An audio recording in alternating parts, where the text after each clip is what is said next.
Mr. Halim, thank you for taking time. Can you please introduce yourself and your company? Okay, I'm Yandramin Halim, call me Ming. I've been working and also acting as a partner for Faber-Castell in Indonesia for about 30 over years. So Faber-Castell is a company from Germany in Nuremberg, and then it has a history about 261 years back there. It is now under 9 generations, and then at the same business category. That's a long history. It is one of the longest, let's say, company that survive and then still stay at the same industry, I think, maybe in the world. Yes, and the humble pencil with such a humble legacy. pencils. Yes, yes. So for such a company with such a legacy, and you have mentioned that the operations span 22 countries. Yeah. So how do you embed a stewardship purpose across geographical locations? I start to work and then the partnership with Faber-Castell with the 8th generation. So the 8th generation is, I think, he's one of, let's say, the most visionaries also in our history. And then he's involved in, let's say, recruitment of the leaders of the country or picking up partners. And then one thing which interested me is when he's, let's say, taking in people, he views not only the quality of people, let's say, how much you can perform and so on, but it's really on the value. He always call it, let's say, how patient he is or she is. And then patient means that patience in the industry that you like really the industry. Patient in the company, let's say, you like the companies. And most important is also patient on the values. The values that we want to, let's say, keeping up in our operation, during our operation of our business. That's amazing. So he has been spending a lot of time. He passed away in 2016, but he's really spent a lot of his time in preaching this kind of value to all of our colleagues around the world. So then we start to institutionalize these values. We call it, let's say, let's find what is the DNA of our company, that our company can survive, let's say, 2 world wars, these depressions and so on. So we try to find what DNA make our company survive and thrive and grow further. And then we start to identify that value. We call it essentials. So essentials. So that's why we try to develop what we call corporate essentials. There are values in our groups or companies that, it doesn't matter how you perform, this is some absolute things that you can't breach, that you have to go within this corridor, put it that way.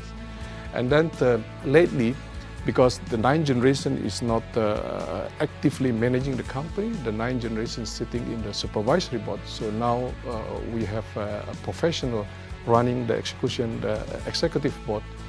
So the executive board also start to compress few values into what we call leadership essentials. This leadership essential consists of, I'll say, entrepreneurships and then inspiring, resilience, authentics, developing people, for example. These are all the essentials that we need and then we require not only from the top leader of the country, but from every layers of the department in our organization to the shop floor in the factories. So that means everyone must embrace this value to ensure that our company can sustain another maybe 260 years. We always say that every generation we don't want to be the last generation. So that's why it's an obligation of all of us to make sure that the baton is handed over properly to the next generation, especially that related to the value of our companies that make us like today. So what are some of the challenges that the company face in trying to balance profit and purpose? Yes, I mean, the main challenge is always the cost, because what we are doing for the good purpose, I mean, is always more expensive. Whether if you install a solar panel, the ROI of solar panel is much longer than the normal machinery. If you want to buy, let's say, renewable electricity is 20-30% more expensive than the normal one. And then if you even, it's very interesting, let's say, if you want to go for recyclable plastics, now the recyclable plastic cost can be more expensive than the original plastic. Why? Because a lot of companies want to jump to the wagons and that surge the demand without any, let's say, efforts from the supply side to balance it. So it is expensive, but again, in our principle, we have this principle called that change needs creativity. So our vision is to unleash creative potential. We ourselves has to be creative. That means we must work very hard to find a solution about new solution for whether is how to make, let's say, we are more efficient in electricity usage, and then we have to look for ways how to use, let's say, alternative plastics. And then the other way is actually that we need also to communicate to our, let's say, trade partners, to our consumers, to the society, that don't look only on the products. The values of the, let's say, the purpose, how to make the product, should be also viewed as additional value of the product. That when you use the products, you don't have any, let's say, debt for the future generation, because when you consume the products, you're destroying some of the resources or that's supposed to be allocated for the next generation. So that are the challenge, but I think with the creativity, we can find the solutions. And then with the solution, we also have to communicate it to our consumers so that the bigger the society adopt the same purpose, the easier for us to implement the purpose itself. I'll give an example. These whiteboard markers are actually produced using plastic collected from the ocean in Indonesia. We have not put the plastic in the mass production yet, but it is still in the research. But the plastic itself needs a lot of, let's say, reworking, processing, because we have, again, we have also a quality standard. Yes. That becomes, let's say, the trademark of our brand, Faber-Castell. And then we have to change our equipment, and that needs a lot of investment as well, without even knowing that it will work. So there's risk-taking is part of also the challenges that we need to manage in order to be able to grow the company, but still, maintaining in the corridor where the purpose will be achieved. That is for the betterment of the society, for the future generation, and then taking care of the Mother Earth. Mm-hmm. And that seems to be working well. The company is profitable and still abiding by its purpose. Yes. There's also the only thing that you need to be creative. You need to work harder to find new solutions and to find ways in order to, let's say, reduce costs at the other part in order to compensate the higher costs for the better sake of humanity in the future. So what are some of the learnings or advice that you can share with business leaders who are in the same journey as you? Yeah, what we can share is actually, once you decide to take the path, you have to walk through it. It doesn't matter how long it takes. It doesn't matter what kind of, let's say, challenges that you face. I know it is not an easy one, but on the other hand, it is also a competitive advantage that not every competitors can copy you. So, but one thing that's will be interesting is when you feel that success is totally different. You can't describe it with words. So it is a kind of success that long-term, the success which will stay for a much longer time compared to the ordinary success that you win the competition by other means.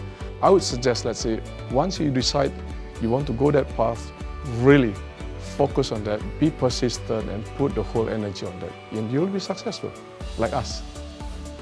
Thank you.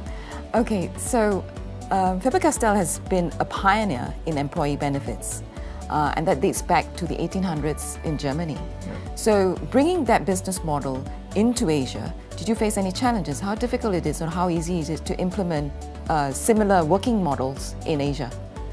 As I mentioned before, the 8th generation was very visionary. So in March year 2000, he, with the IG trade, let's say, union in Germany, ratified an agreement.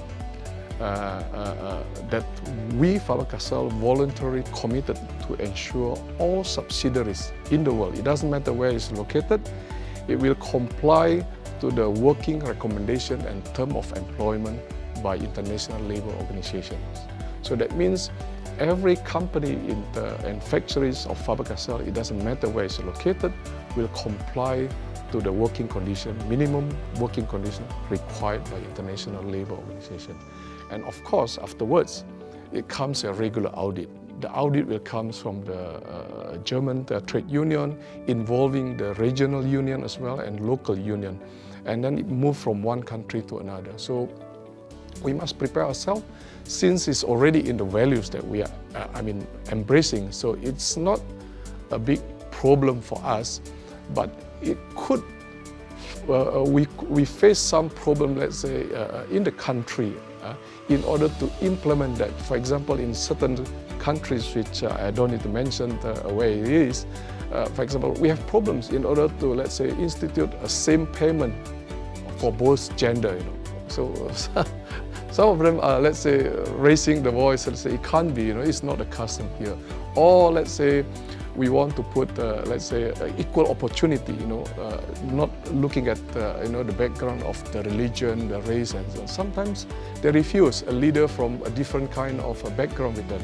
So, and that's again, you need to work a bit further in order to explain to them, in order to rally them that this is for the good cause for all.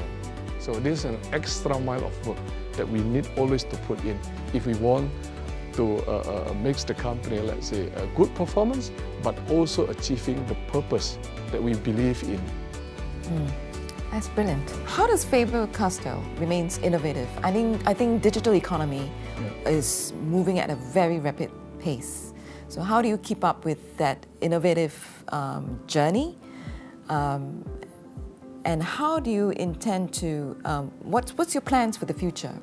I mean, given the fact that the company has a long legacy of 260 years, what's the next 260 years going to look like? Yes, there's a lot of questions that we have, let's say, can our pencil company survive in the internet age?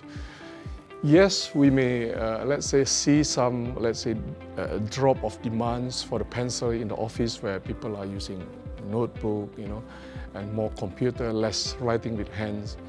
But we also believe that if you have children, you will not agree, let's say, to expose your children whole time only with digital equipment. You want them to, let's say, hold the pencils, hold the color disc, and then feel the colors. This is something that it can't be replaced by digital yet. I try to be cautious with that. So, the feeling, that holding the pencil and then putting the colors on the disc is totally different with, if you put it on digital on the monitors. So it is a different disc. And then a few years ago, we have, let's say, what we call a trend called coloring for relaxation. That adults are, let's say, going back and then do coloring because we found that, they experienced that through coloring, actually, they find a lot of relaxing this experience. So this is another thing, in digital age, what do you have? Stress, right? Then relax it, loosen up with our color pencil. You have to use Faber-Castell because otherwise you have problem with the quality in coloring and you might face some problem as well. And then the other thing is what we are looking for is also, let's say, population are growing also in age. So we'll see a lot of proportion in the older age population. And that's, again, pencils can help because if you use a lot of, let's say, activities that are related to coloring, writing, it helps to maintain the sharpness of your mind. So if you don't want to get dementia, pick up Faber-Castell color pencil or graphite pencil, start to write. That's great advertising. Yeah. No, it's true actually. It's a trend now that also our senior fellow start to pick up coloring as well. Yes. Yeah, I saw the trend as well in Singapore. Yes. Yeah. I think this is also a part of mental health awareness in the fact that, yes, you should, if you want to drop your gadget, yeah, and just go, organic in a sense. It's just the pencil and a paper. Yeah, and that's why, for example, in a lot of countries in Faber-Castell, we also try to, because we know from a long history, we know that art activities, art-making activities, is not only for artistic purpose. It has a lot of other intrinsic benefits which less communicated. For example, coloring can, let's say, increase any age of the art maker's observation skill. Why a cartoonist, can draw someone and you can immediately recognize this is Mr. X, because they managed to pick up. They are very observant. They manage to pick up certain things that make that person, a very unique shape. So what make a duck a duck? They can draw simply, but you say this is a duck, because they managed to pick up, the uniqueness of a duck. So, and that observation skill applied for all. You want to be a doctor, you must be very observant. You want to be a journalist, you must be very observant of what is happening in a society. And then you want to be a businessman, especially. You want to tap on a new opportunity, you must be observant. So that is only one of the skills that art making can offer. There are a lot of other skills as well. So art is not only for the sake of art. Art can be also beneficial for other mental skill development. And that is what we are preaching, and then what we are telling to our consumer. We are introducing a different kind of art, a creative drawing art. It's not drawing just for the beauty of the drawing, but it is a drawing that really, the activities can help you to develop a certain kind of mental abilities and skills. And that's, with that, we say that you will be forever green. You need that, because creativity is one of the skills that needed in the coming, let's say, decades. Yes, coming decades, that's true. Yeah. Rajiv mentioned in the conference about Faber-Castell having one of the most expensive pencil or coloring pencil in the hundreds of... Yeah, that's a pencil. It's pencil? Yeah, that's pencil. Could you tell us a bit more about that most expensive coloring pencil?